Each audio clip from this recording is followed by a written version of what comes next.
వాక్యం సెలవిస్తా ఉంది, ఎవడైనను ప్రభువుని ప్రేమింపకుంటే వాడు ఏమైపోతాడు చెప్పండి? ఏమైపోతాడంట?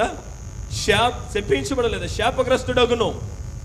నువ్వు దేవుణ్ణి ప్రేమించాలి. చాలా మంది జీవితంలో ఈనాడు పోరాటాలు అనుభవించడానికి గల కారణం ఏంటంటే, మనం ఎన్ని ఆదివారాలు మందిరానికి వచ్చేసామా, ఎన్ని ప్రసంగాలు నేస్తున్నామా, ఎన్నిసార్లు మనం హల్లెలూయా చెప్పేసామా అనే దానికన్నా, నేను నిజంగా యేసయ్యను ప్రేమించగలుగుచున్నానా? నువ్వు నిజంగా యేసయ్యను ప్రేమించగలిగితే, వాక్యం సెలవిచ్చిన మాట ఏంటంటే, నీవు నా మాట ప్రకారం నువ్వు నడుస్తావు.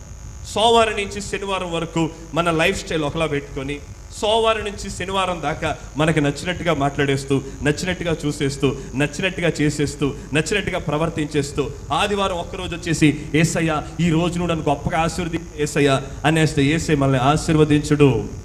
నువ్వు నిజంగా నన్ను ప్రేమిస్తే, ఒకళ్ళు ప్రేమించకపోతే నువ్వేమైపోతావట?